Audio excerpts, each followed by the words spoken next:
more on other issues than the South China Sea, particularly learning to understand more about every single Southeast Asian countries.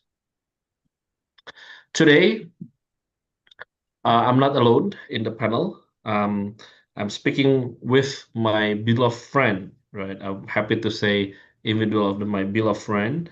The first panelist is Muhammad Fazril Muhsaleh, Secretary General Angkatan Belia Islam Malaysia. Abang Fazril, apa kabar? Happy that you are joining us. And to give you another anecdote, me and Abang Fazril shared the same cabin uh, in a train to Kiev during war of Ukraine and Russia. So we shared a cabin together. So we exchanged many, right, from Malaysia, Indonesia, bilateral relationship up to down to cultural stories, etc. So Abang Fazil is a very dear friend of me. Thank you so much, Abang, for joining us.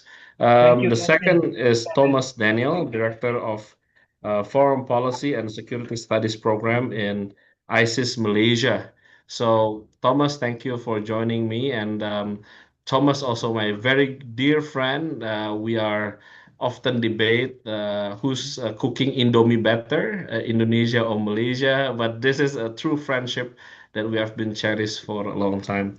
The last speaker is Alicia Shafika, Asian representative to the International Steering Group of United Network of Young Peace Builders. And Elisa, I knew her when she was in My Diplomacy, a energetic youth group on foreign policy, and I just got received message from Dr. Kuying Hui from University of Kebangsaan Malaya that say she's the best student in her batch. So, welcoming three of you in the panel. We're going to be discuss about Malaysia in the two angles, foreign policy and the state of development. I'll kick the first questions to you, right? To all of you, what is Malaysian worldview? So why I'm asking this? Because I ask this questions which we expect as a public, which we do not know about Malaysian worldview, and we just take it for granted. Malaysian the foreign policy. We saw Anwar, Prime Minister Anwar, so active, going to BRICS, etc., etc., and even speak constructively on Cambodia and Thailand, and even host them with a good and with a good arrangement where the China and the U.S. Sit behind Prime Minister Anwar, and then like a bridging between Cambodia and Thailand, becoming a peace builder, and then Prime Minister Anwar also talking about the world order, the next world order, a lot of stuff coming out from Malaysia, particularly on the foreign policy. But what is really down to the grassroots about Malaysian worldview? I'm as Indonesian, I have a very limited, we have a very limited knowledge about Malaysian worldview, right? And although we are serumpun, right, we speak the similar language, but we do not much know each other, particularly on the foreign policy. And we want to know more. So I will give it back the microphone. I think my first microphone, I give it to Thomas, and then I'll go to Abang Fazri, and then to Elisa. Please enlighten us about Malaysian worldview, right? And you can comment about the foreign policy directions of Malaysia ahead.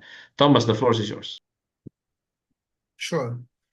Thank you very much, Kelvin. I think my background is from a foreign policy think tank, government linked. So perhaps the context of my answer will be very much linked to it takes on a more policy-centric sphere.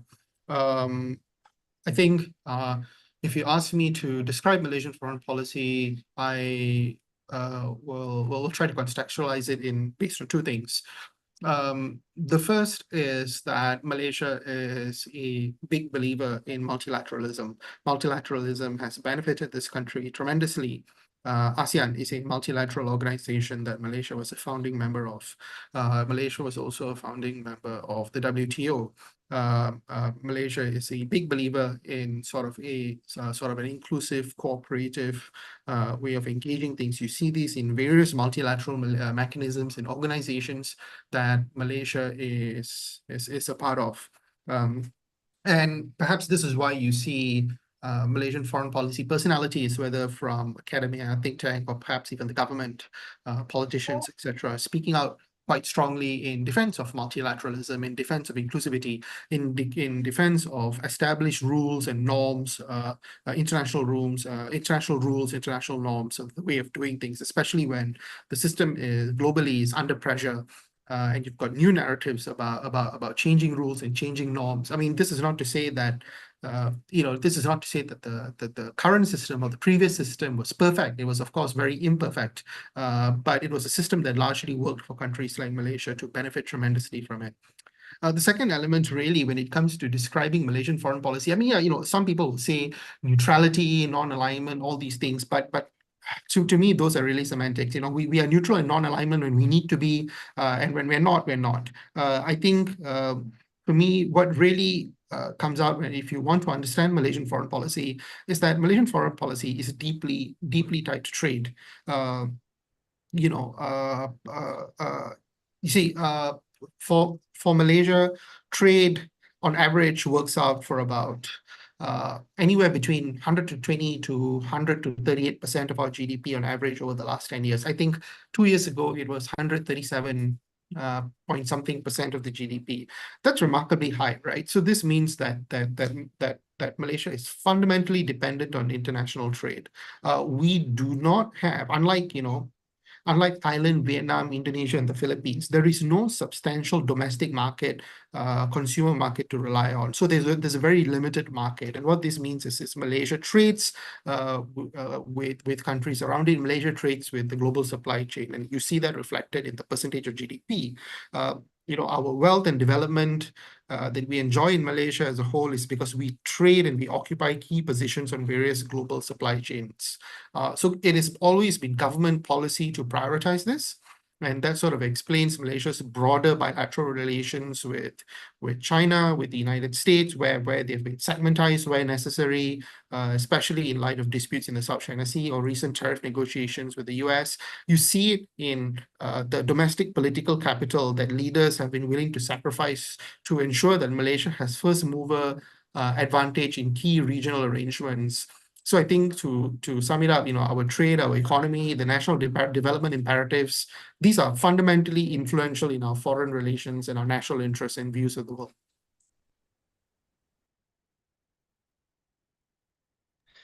Thank you, Thomas. I want to circle back to you about the international trade regimes, and I think that's a catch great interest of Malaysian foreign policy communities.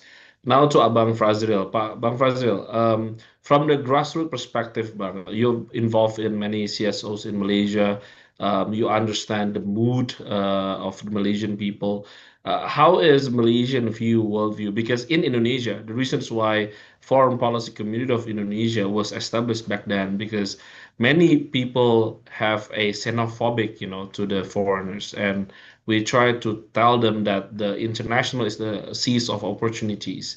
Does that also happen in Malaysia about the looking to the international seas? Because as far we know, Malaysia always right in the crossroad, always exposed to international communities, and have been enjoying much, like Thomas said, benefited much with the international communities. Please, Abang Fazril, enlighten us on this. My brother Calvin, Thomas, Daniel, and also Elisa. Very good afternoon. Assalamualaikum. Salam sejahtera. Selamat siang. First of all, I just want to highlight that whatever we do as a nation, we need to consider the very roots of the people, because nation itself will not stand without people. So economy what is the meaning of economy if there is no people? So economy is not about numbers per se. It is about how do we give back to the people? How do we develop our nation to become something meaningful to achieve happiness? So, so that is the meaning of life actually. So when we talk about what are the worldview of Malaysia, it's a very philosophical question, Calvin. Afternoon of Friday, Friday evening, and you are talking about philosophy. So thank you. What is the Malaysian world Chong? So to me, as as a Malaysian people, I'm optimistic. For me, Malaysia, as well as the people in Southeast Asia, actually we share the same roots. So from the very beginning, since the antiquity, our ancestors has put some of the tradition, very good tradition, never cut off your tradition, your cultures, if it is good. So for me, number one, the worldview. Maybe it is more correct if I say it is a kind of ethos. No? Number one, for me, human dignity, respect others, so that Southeast Asia is actually a melting pot for many cultures. It is not today, it is not a decade before, it is hundred and maybe thousand years ago. So we can share the same land, tanah air bersama with others, and we share the culture, we share the civilization. So that number one, human dignity. So we respect human being, we respect others. That's number one. Number two, the principle of brotherhood. Because of that, we can become one nation. Yes, in Malaysia we have the composition of ethnicities, Malay, Chinese, India, the Sarawakian, Sabahans, etc. So you can see that all in all, we still one nation, the Bangsa Malaysia. So I believe in brotherhood. If you want to go fast, yeah, please run by yourself. But if you want to go far, yes, we can go far by going together. So that's number two. Number three, the principle of good deeds. So human dignity, respect each other, will outcome, no, the principle of brotherhood. And when we have brotherhood, so we must uh, helping each other with good deeds. So this is some of the optimistic worldview that we need to dig, upon our tradition. That is why the question is very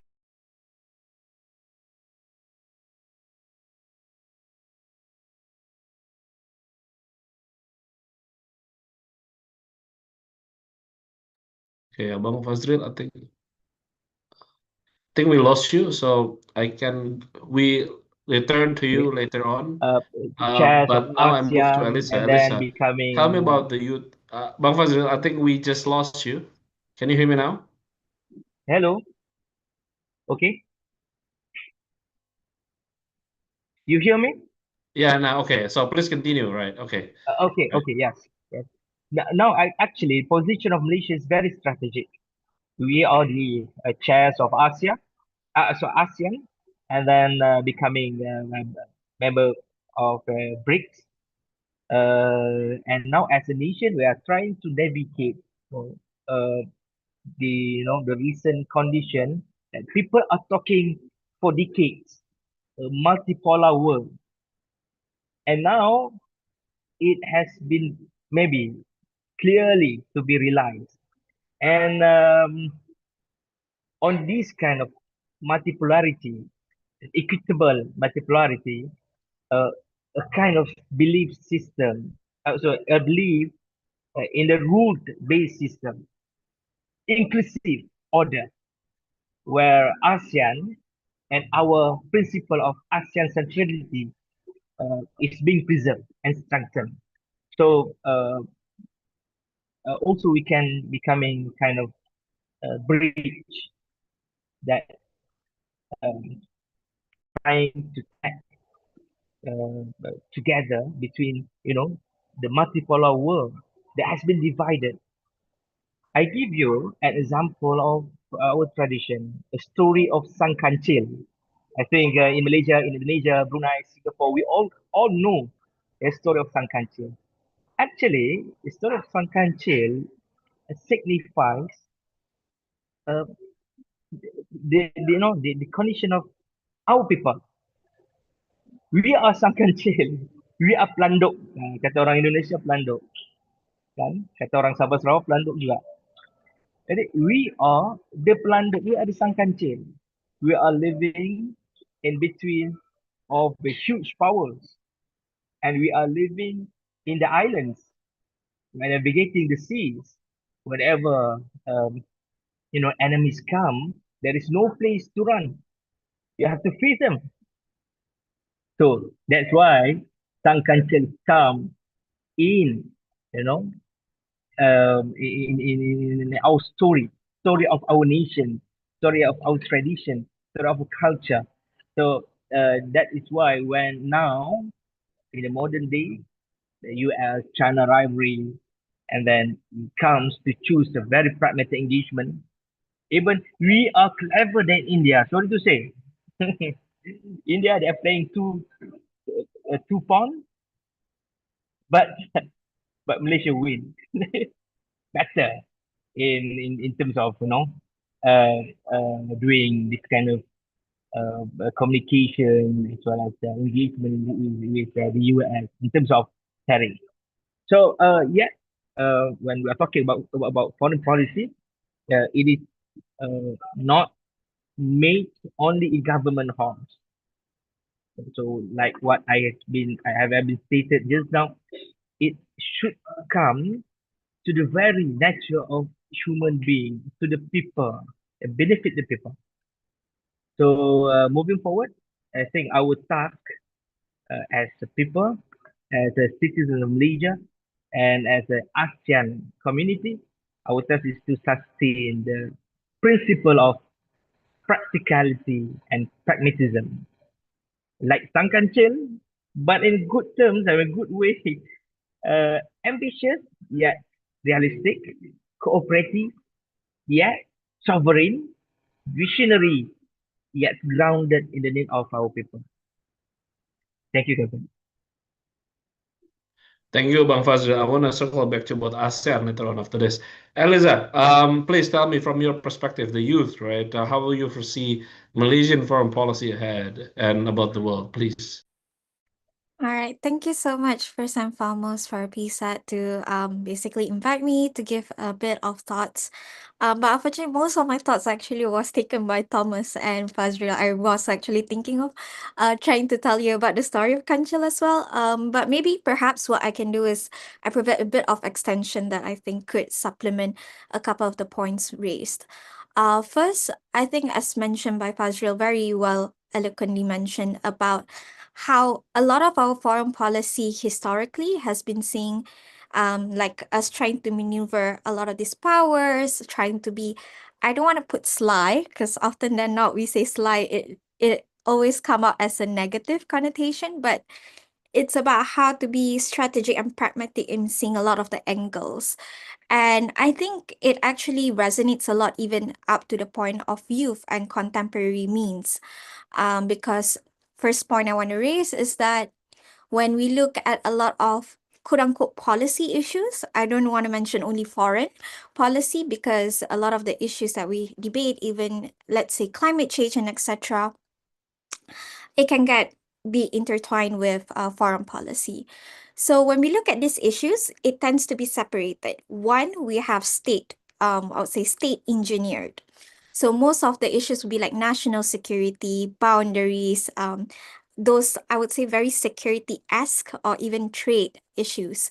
But other than that, I would say, things that are much more less sexy on the newspapers. For instance, like maybe these days climate change are much more happening, but issues of culture, migrant issues, education, and etc., it tends to be more people engineered. So I think one angle that I want to say is that this cultural analogy allows us to kind of expand the boundaries of maybe should we explore the ideas of not having, say, the elitists trying to procreate, like I would say, or engineer the foreign policy direction. Or even with the foreign policy direction moving ahead, how do you then manifest that? So I think more actors are now coming into play, and it's not only towards like senior officials. So if, for instance, now, if you take a look in the current ASEAN chairmanship, I think we'll debate this much more after this, but generally, a lot of the summits are now, I think it's much more, there's a word, we call it merakyatkan here in Malaysia. So basically, we're trying to localize or democratize. Often than not, we don't see a lot of it being hosted by, let's say, government entities, be it the Ministry of Foreign Affairs or even the respective ministries in charge of that topic. So we're now seeing that it's a joint effort between, let's say, youth entities with other bigger NGOs, or even in collaboration with other multilateral agencies like UN and etc. So I think it offers a quite dynamic change when we look into like worldviews. But putting aside, let's say, these topical issues or even foreign policy, I think allow me to be a bit more critical, and maybe expand beyond what we think is happening, let's say, in Putrajaya or even in KL. A lot of the issues that Malaysians are thinking, or even youth, sadly, I don't think the, how to say, the connection between world issues and domestic issues are linked up properly. So often than not, a lot of the, I'll say, focus that we have at hand is still bread and butter issues. But obviously, it will be linked later on, like let's say, impacts of tariffs on how is it going to happen inside current modern day, or even like I'll say day-to-day groceries and etc. But I think if the issues that are much more prominent at the international stage is affecting your bread and butter, that is when Malaysians tend to speak up. Because if not, the issues tends to be very distant. And I think Malaysians are, I would say they are in the knowns of the issue, but they won't really be vocalized enough to speak about it. So there might be efforts of having forums and couple of discussions, but it tends to happen more in like a democratic or like in an academic space, rather than actually having like a very full nationwide movement or mobilization. So that, I think, going back to the main original question, how Malaysian tried to view these points is really contingent upon how do we angle it out and how much importance does it actually relay back to our life. So I'll stop there and then we can see how we can go with the conversation as well. Thank you, Alisa. Thank you for bringing up the merakyatkan, right? Grassrooting. I think that's an important keyword. I want to circle back to Thomas and then Fazil and also Alisa with a different set of questions to you, right? To Thomas, uh, thank you for recommitting that Malaysia has been and always been with multilateralism and even echoed by Fazil, multipolar world, right? Um, but the international trade regimes is collapsing, right? The WTO is not that effective anymore. Even WTO is the most effective, most complex mechanism in dispute settlements, in a multilateral setting, but now is being paralyzed, with a lot of disruptive tariffs, particularly with the Trump tariffs.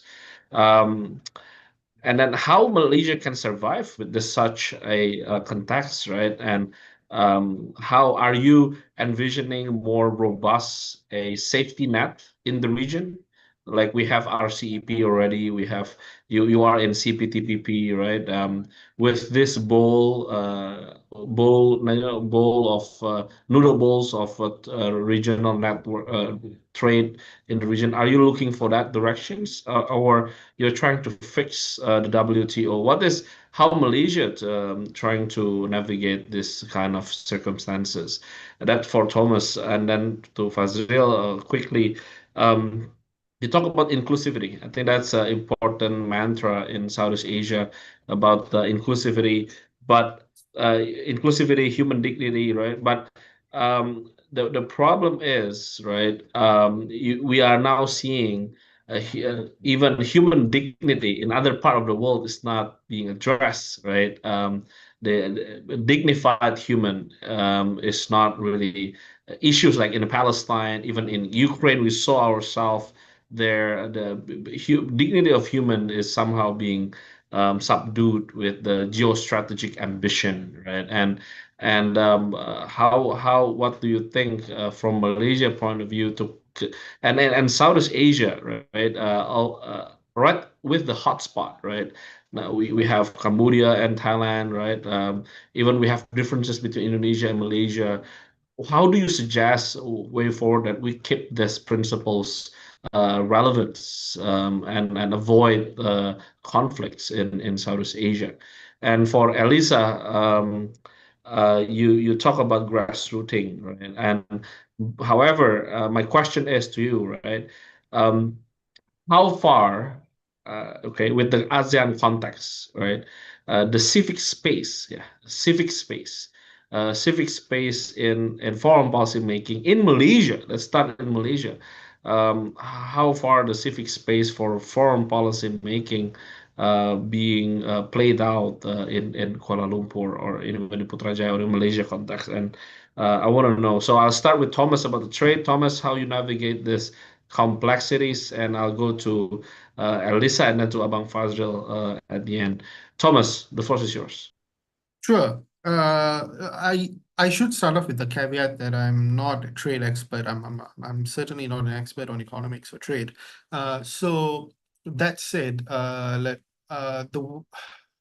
think these trade pressures, the upheavals in the global trade system, the ripple effects, direct or ripple effects to Malaysia, these are, I think, really, I don't want to say existential because it's not, but it's very severe. The impact is very severe because a lot of people I know I sound like a broken record, but a lot of people underestimate just how important international trade is to the Malaysian economy. I think that you see a couple of reactions from officials so far. I think you do see a mix of forward thinking, a bit of creative thinking, but you also see pragmatism. Let me try to address what I think that is.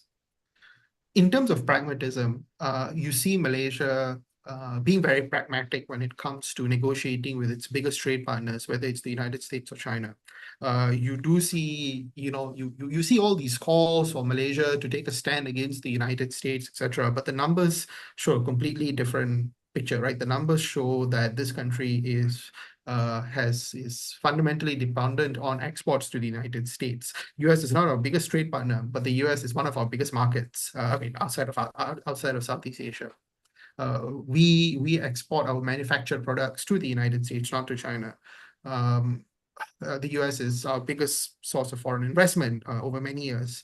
The type of investment that comes in is very specific. It's the kind of high-end investment that Malaysia is looking for. So to try to, there is a desire to sort of navigate this, and that's why you see the government going ahead and trying to cut a trade deal. Although how sustainable this trade deal is, I do not know. You also see pragmatism when it comes to engagement with Beijing, where you ensure that the relationship is segmentized so that the issues or the challenges don't interfere with what works fundamentally well, which is trade and investment, etc. I think on the forward-looking side, I think you have seen, particularly this year, but you saw elements of it from last year, this narrative of Malaysia understanding that the trade order as it is changing. Now, what it's changing to, no one knows for sure yet. But what it would require is it would require greater flexibility and greater the ability to align on the Malaysian side. So does this mean continued dependence on the US and China? No, it means that we're going to start looking at other markets. We're going to start looking at other regional groupings. I think that is fundamentally behind the move to BRICS. It is not part of a geopolitical realignment. I don't completely agree with that point of view. I think it's very much about Malaysia looking for options, right? Not options against anyone, but options for ourselves. Because you see this in the trade mechanisms that Malaysia is a part of. We were a part of the TPP, and when the TPP was scrapped and became the CPTPP, we continued. We joined IPEF when it came out, RCEP, etc. Although RCEP doesn't seem to have much traction about it at the moment. I hear an RCEP meeting will be taking place later this year in KL, sort of almost at a leaders level meeting. So let's see whether that happens. So you see this desire, right, to again try to re-engage with groupings like the GCC, to engage with newer players in Europe, in Eastern Europe in particular, to see what you can do with Mercosur, to look at emerging markets like Bangladesh, for example, and to see what options do we have there. But fundamentally, I think at a more pragmatic level, you'll also see, I suspect, Malaysia taking steps to ensure that it remains relevant to its major trading partners, right? The United States, China, the EU, other ASEAN member states, etc. So aside from just cutting trade deals with them, we need to make sure that Malaysia remains an attractive proposition for them, because no one is going to engage with Malaysia for charities purposes. We need to show good value, and I think that's what we're going to see. My last point, and I'm sorry, I'm going on for quite a bit, but the last point is that I think, you see all these narratives about, ASEAN needing to increase trade among each other, do more trade. That's great. And I think that's really the direction to go. But I suspect that's easier than done. ASEAN likes to trade more with ASEAN member states prefer to trade more with outsiders than they do with each other. There are some exceptions to the rule, Malaysia, Singapore, etc. But it's quite an exception, because we have a lot of non-tariff barriers against each other as well. So this whether we're all ready to actually move in the direction of doing more trade and more services with each other is a question of political will, and whether the vested interests can be catered to, or in some cases put down. Thank you, Thomas. That's a very comprehensive answer to my questions. But a little bit, circling back a little bit on ASEAN, right? Do you think that Anwar has a ambition personally and country that Malaysia should do more and lead more in ASEAN in any case of geopolitical strategic issues? I just want to know what's your view.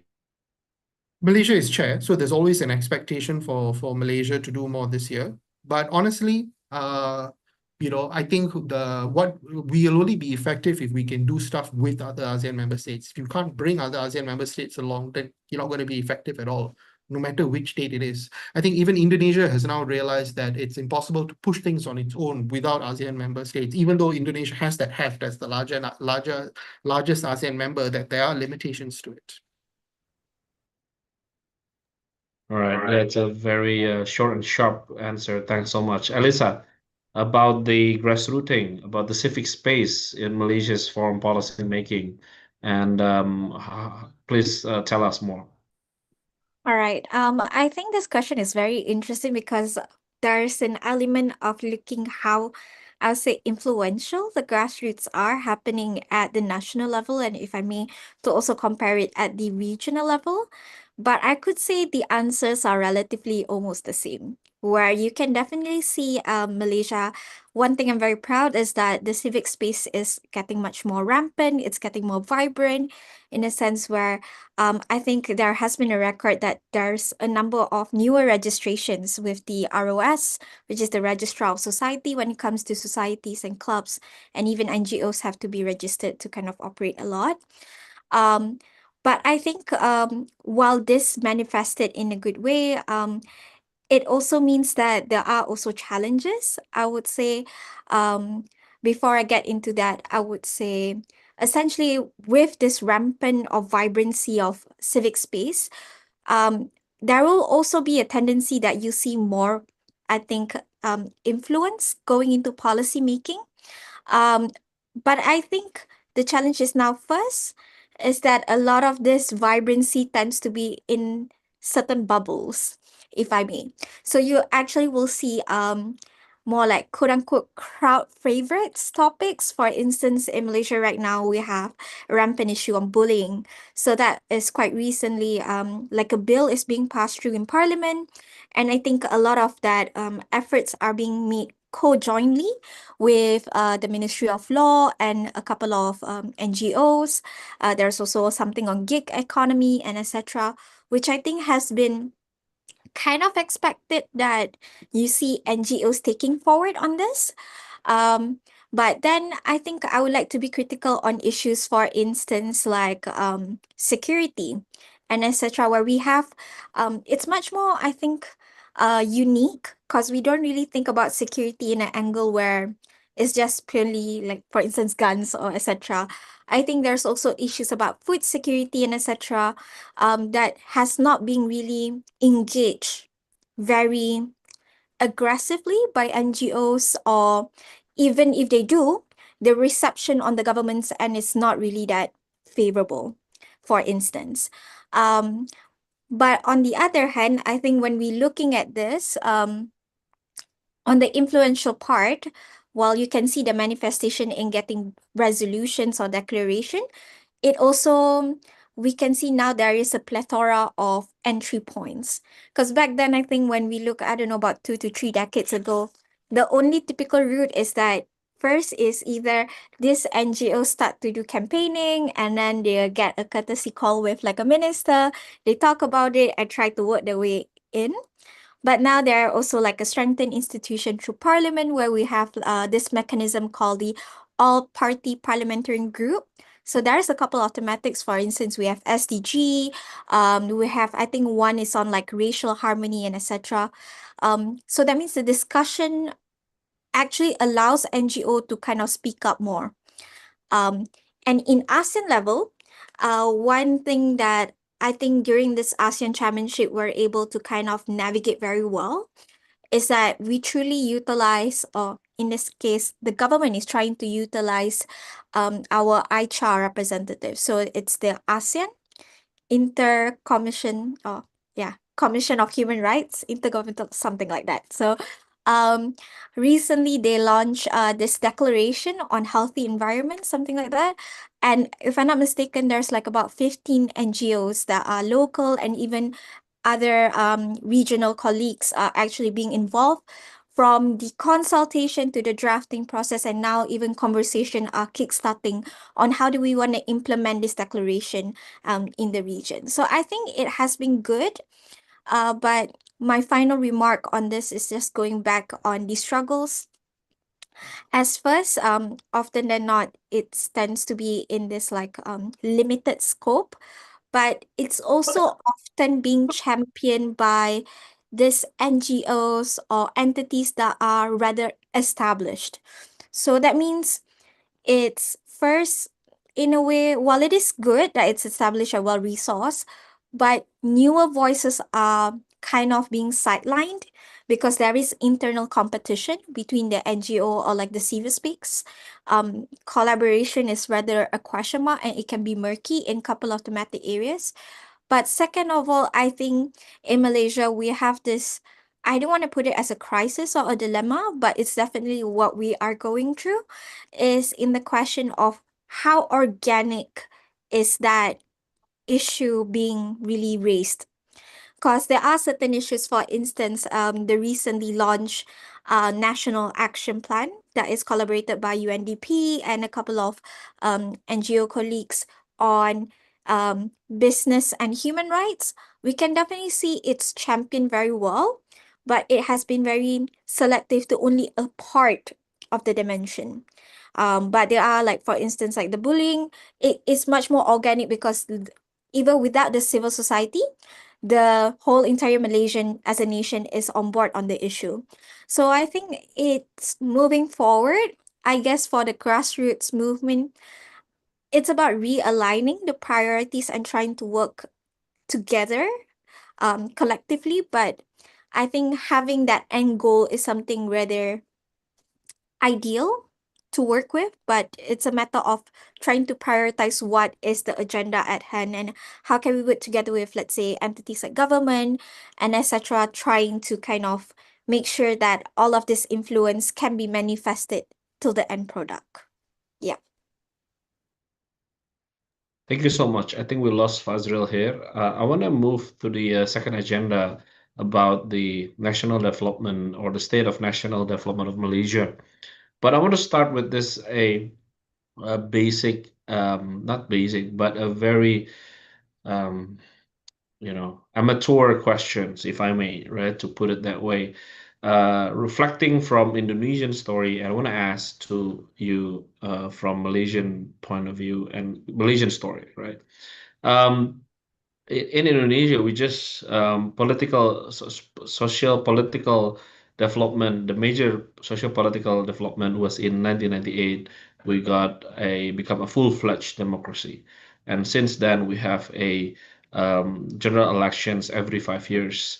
So the president is elected directly by the people. The dynamic of that, the dynamic consequence because of that reform is that the national development always changing the narratives every 5 years or even every government, right? Even there are some jokes in Indonesia, new government, new history, right? It's not a new narrative, new history. And Malaysia has been quite very consistent with their development plan since when until the elections when I think it was before COVID, right? Not mistaken, right? And UMNO, and then they for the first time they lose in elections, and then new government, and the government change, the administration keep changing in Malaysia, and I become as Indonesian, how Malaysian society there or not coping with that situation. But I believe Malaysia has a very strong, resilient Malaysian, civil society, secure resilience. But in terms of economy, in terms of development, right? Uh, how that been navigates. Every government has a different focus or has a different priority or even has a different jargons. What I know now, Prime Minister Anwar with Madani Malaysia, right? How this continue in Indonesia? We used to have GBHN, is Gambaran Haluan Besar Pembangunan Negara. It's just a change into RPJMN. Is a short and long-term national development. Whoever the administration is should be follow the national long or short-term national development. It become a law already, right? Do you have that kind of thing in Malaysia? So whoever the administration is, that should be follow the general rule or general game plan. So please enlighten us. As your neighbor, we are a bit, try to get understand about the Malaysia's economic development and also social economy. One good insight that I got it when I just returned from Malaysia a few months ago is that we are have a ambition to be a Malaysia's Southeast Asia's Taiwan, good on chip semiconductors. We want to be champion that in Southeast Asia. So give me more insights about Malaysia's social, political, economic development way ahead, and how the dynamic politically affect the national development. I think I go to you, Thomas, and then I go to Elisa after this. Thomas. Sure, Calvin. Uh, Again, not really my field, and it's such a broad question, but I'll try anyway. I think in Malaysia, generally, when new governments come, and new governments is a relatively new term to us compared to you guys in Indonesia. we only had our first change of government through elections in 2018. Previously, it was various iterations of the same ruling coalition since independence. And I think a lot of people anticipated some kind of change, but then political realities, lethargy, dealing with the civil service, etc., all that meant that change did not come as quickly as possible. And I think what we're seeing is that subsequent governments have always come to realize that they need to be careful about what they promise in terms of election manifestos, etc., especially if voters learn how to punish governments and or elections, electoral coalitions. And we're not seeing that yet, but let's see what the next round of elections will bring. The other thing to remember is that coalition politics, in the way that it's practiced almost everywhere else, excuse me, it's also new to Malaysia. Our coalitions tended to be dominated by one large party or the other, whether in government or opposition. That's now changed, right? So now you have actual coalitional politics, and coalitional politics is very messy. We've seen that even in countries in Europe where coalitional politics has been a norm for decades. We've seen that in Indonesia as well. Excuse me. So coalitional politics is something that I think Malaysian political parties, but also Malaysian voters will have to learn how to deal with and anticipate. In terms of governance, I would think that every new government, every new political leadership will want their own stamp of governance, of ruling forward. This is very much a signature of Malaysian governance since time immemorial. That said, there is very little space to deviate from the median line, whether it's in domestic politics or in foreign policy. So I don't see too much of deviation. Any deviation really will normally be externally driven rather than internally made. Again, it's a super huge question. So I'll stop here and maybe Alyssa can speak more. Then maybe if something else comes in my head, I can jump in. Right. Oh, no, I think Thomas kind of I would say the context very nicely. I would say, I very much agree on the point that, if Thomas used the word stamp, I would put slogan instead, because I think that branding is very vital for a lot of the administration. Perhaps it's more for like a political appeal. But I think if you look more on the policies itself, like Thomas mentioned, there's not much deviation from each elements. So allow me to quote like this name of the policy. We call it Rancangan Malaysia ke XX. So it depends on what number you have. So it's technically the Malaysia plan. Right now we are in the 13th iteration that is being tabled in the parliament. So if you were to study from the first Malaysia plan all the way, which I have to disclaim myself, like I'm not an expert on this public policy field, but from my prior understanding is that the idea has been more focused on economic base and development. How do we want to move together as a nation? I think, Calvin, you mentioned earlier something like a very similar policy that you have in Indonesia, that it tends to be rather the same, but probably have different features. So I think looking at the current Malaysia plan, we can definitely see there are a little excerpts that are much different compared to the previous one. So one biggest highlight was tabled in Parliament was the mentioning about we now want to go and innovate and push a bit more of our investment, energy, and etc. into this industries called like high growth, high value. So that's why we mentioned something about semiconductor, data centers, let's say energy, and etc. So I think in terms of like how much of a difference when it comes to national development, it also comes a lot in political will, and that is corresponding with potential backlashes. Why I say so is that one of the efforts that was trying to be tabled now is a lot on nuclear energy, for instance, which I'm like on the side trying to kind of take a look more.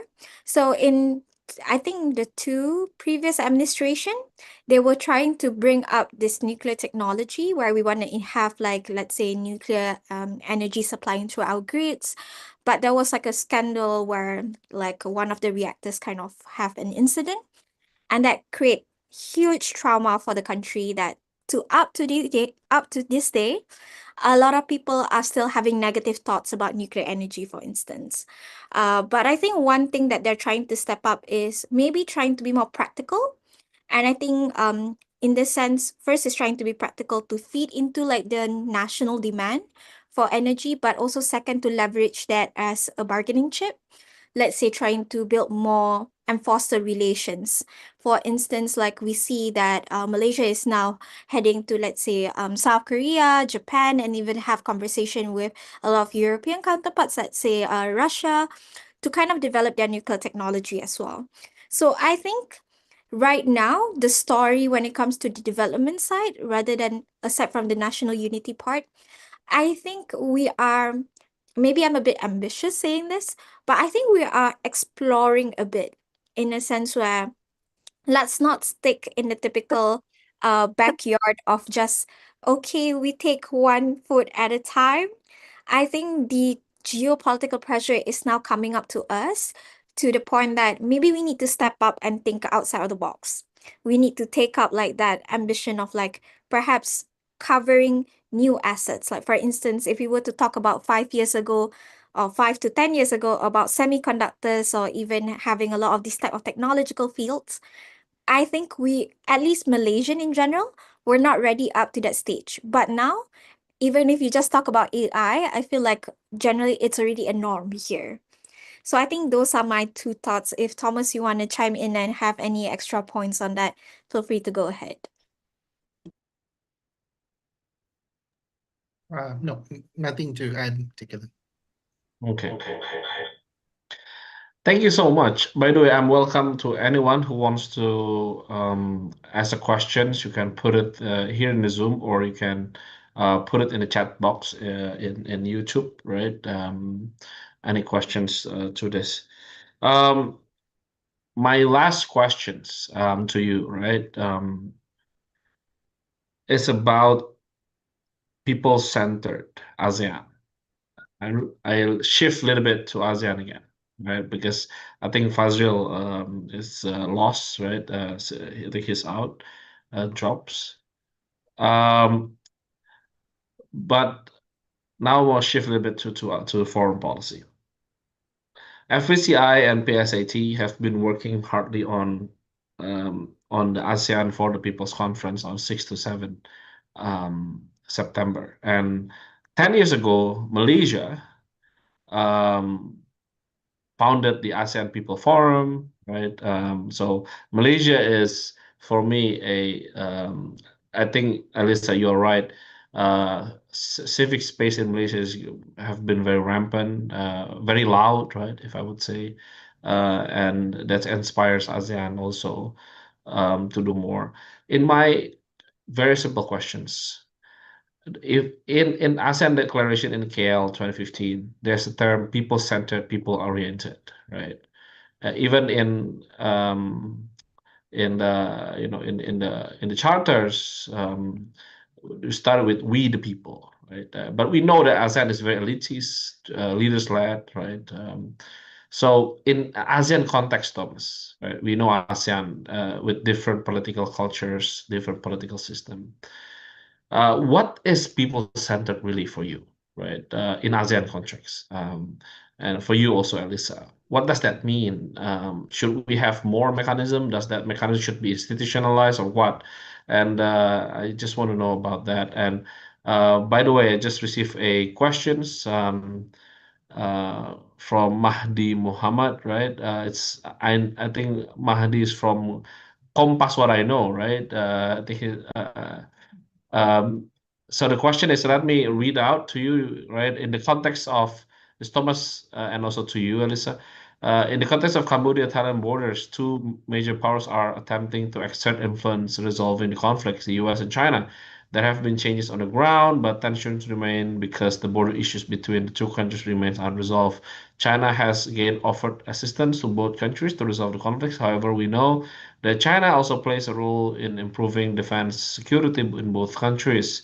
The question is, how does Malaysia, as a chair of ASEAN, view China's desire to mediate this issue, especially in the context of ASEAN centrality? we know that ASEAN actually wants to resolve various issues, member, through this, right? And what can ASEAN do to resolve? Second is about Ambalat. Wow, it's another hot tea, right? We know that this issue has been dormant in ICJ, and what I want to know is what issues are in Malaysia that have caused the Ambalat issues resurface. So it's important concrete issues to these two questions. I give it back to Thomas and Alice. I think you just to answer this first, Cambodia and Thailand, and also about the Ambalat, and then after that about the people centered. You can post it up your statement with that. I know Thomas, you need to leave after this. Thomas, please go.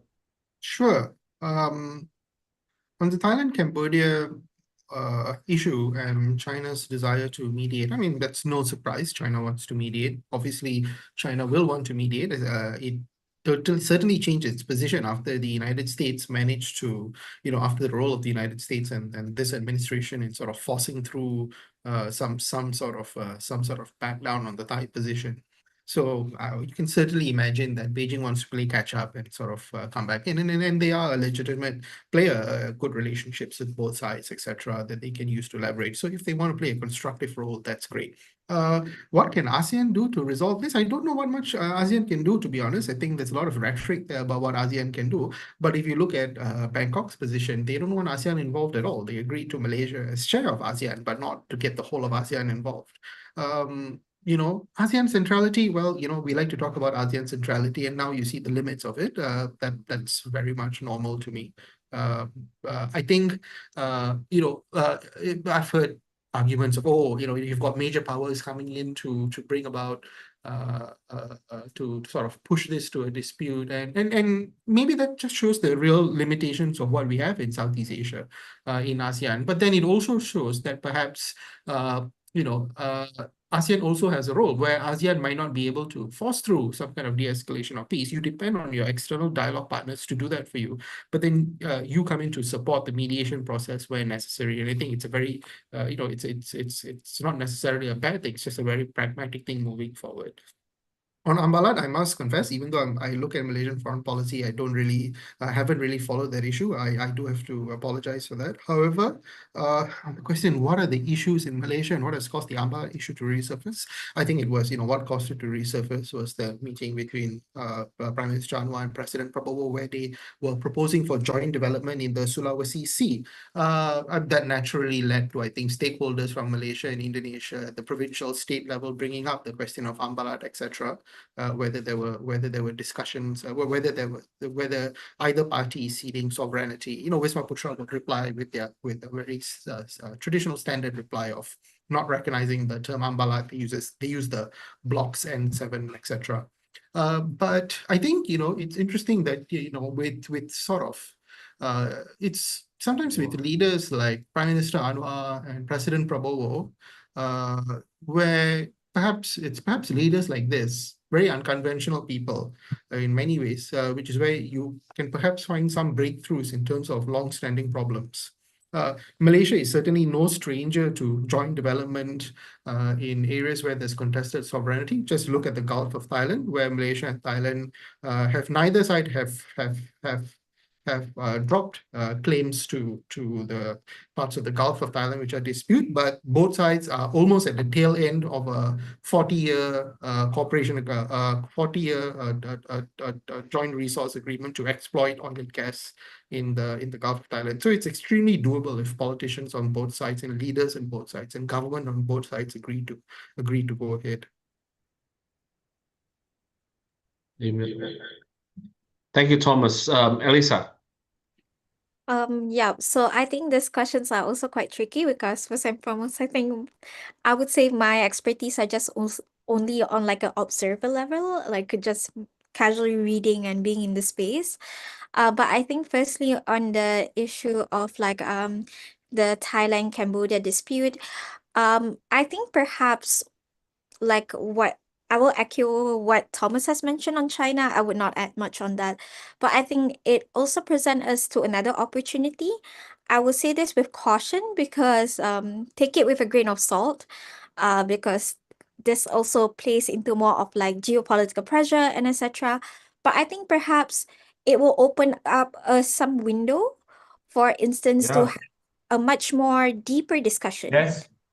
For instance, you can see that while we have like this mediation happening on like a Dia kata government level, we can definitely do it much more on other tracks, for instance, because what we are understanding a lot of this dispute is coming from more of like the political end, but I would say on the ground, it looks a bit different.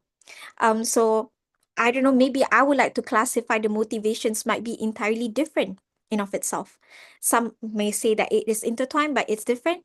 So I think perhaps there's I truly believe in I'll say this, I subscribe to this, where there's a lot of, I think, healing required, like the trauma healing from both countries when it comes to these border issues also have to be done. So perhaps this could be actually a very good opportunities for both countries, even like in the universities level or NGO level, to kind of find rooms to just perhaps understand and create forum and discussion to kind of make sure that we can find areas or points where we can be together. And I think Malaysia at that point perhaps could leverage this situation and provide this as a point to have actually the ASEAN way, because why just leave it to the both of the countries to kind of work things out? Well, a lot of the other countries are not really familiar, oh, what are the stories happening on the ground and etc. So I think it could be rather interesting to not only hear from the peace builders on the ground, but also to navigate that space. On the issue of Ambalat, not much to say because I think Thomas kind of wrap it up very beautifully. But just one thing to add on about how the leaders on that side, I think a lot of the conversation has been more of a backlash within the parliament itself. Because I think the only news that they actually, like the local leaders are getting it, is only from like the news sources. So I think one angle that I think it's not only an issue within Wisma Putra or the Ministry of Foreign Affairs or etc., but I think coordination moving forward is how do you deal within federal and state relations? Because this is matter of like a country and another country, but it's on a disputed area which concerns of a state that also have somewhat an autonomous overview of it. So I think that lens is pretty much important. And very briefly on your question, Calvin, about the people-centered mechanism, I think Malaysia has been trying their best to champion having more inclusivity, and even in the CS chairmanship priorities, like their slogan is like sustainability and inclusivity. I think one thing moving forward is that I don't want to say this out of like criticism, but it depends to a certain extent, because for me, I think there are efforts being very people-centered, but the conversation always tend to be, okay, until to the peak of ASEAN summits.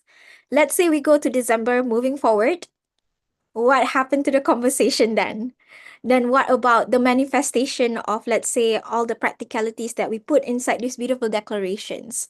So I don't think we had to reinvent the wheel by having more mechanism. I don't believe in that. I think it's just better to give more awareness and strengthen these mechanisms.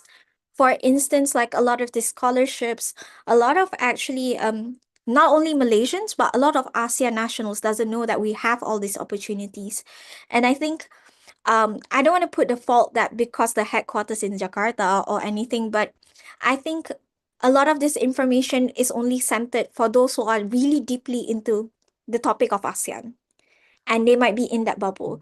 But often than not many people are. They are just general practitioners, or they're just looking at IR or Southeast Asia and not even ASEAN as an entity in that sense. So I think if we truly want to go and embark in that journey of truly having a people-centered conversation, we need to actually, I would say, not symbolize, but actually implement the idea of merakyatkan, or having that democratization of ASEAN, even in the local context, where it is becoming a norm and we actually embody it. So I'll stop there and happy to answer further questions as well. Thank you so much. Unfortunately, we are running out of time. Thomas also should leave, and we just received many questions, and I believe there are questions that have been answered about the people and people-centered mechanism, and also about the Malaysia's foreign policy. Um, Let me check this liberty to little bit wrapping up and also not only thanking Thomas and also Elisa to have enlightened us with a lot of insights about Malaysia, but we can learn that Malaysia's foreign policy is more or less have the same agency with Indonesian foreign policy. That's what I can learn as Indonesian. And we also can understand how Malaysia, that sits right in the middle, right? Sorry, that sits right in the middle, has been exposed with the international community and have um, come into a common understanding of values of multicultural, multi-religions, multi um, uh, differences, which can be melted in a pot and even drafted into a new, um, uh, become a force to move forward together. And that create Malaysia today. And that shows how Malaysia has a DNA being pragmatic. It navigates the big powers and put a note, everybody. Southeast Asia has been, what I call bergulat, right? If have been involved, in with the elements since colonials, even before, and we are striving and survive and always know how to navigate these differences. And uh, I personally believe that ASEAN has been successful turning the region of Southeast Asia from uh, regions of conflict to the regions of peace and stability. And Malaysia is a key country in pushing that forward. And Malaysia is even the first, Malaysia always coming out to the table with a very innovative and critical proposals like having China in a mechanism in East Asia, or even to have uh, make China as a dialogue partners in 1990s is Malaysia proposals. And in 2015, Malaysia also even initiated the ASEAN People Forum, right? And so you always come in a provoking initiative, which very contributive to the ASEAN development. And ASEAN is very vital for your foreign policy also. Um, Now I think it's time for the people to be more have agency and needs more mechanism in ASEAN to provide for the people. By the way, Thomas and Alisa, I coined this term of if country has geopolitics, I think people has geocivic, right?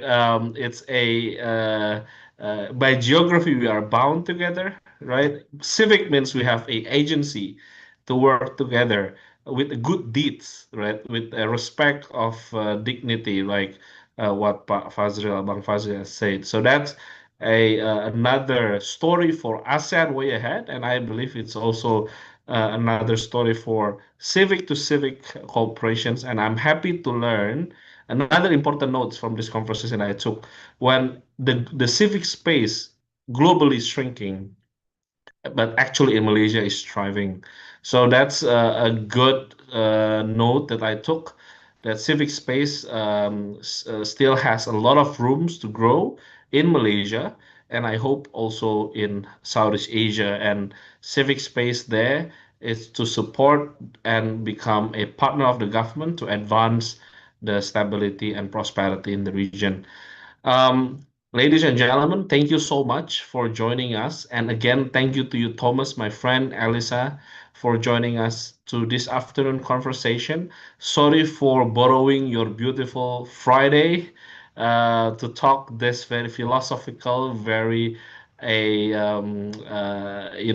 quite heavy discussion.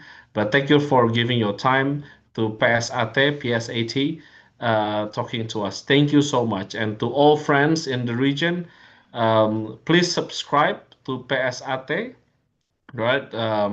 And also follow our Instagram at PSAT, right? And we are new, by the way, so still very small followers. So I invite you to follow PSAT, more discussion. This is the first episode of Malaysia.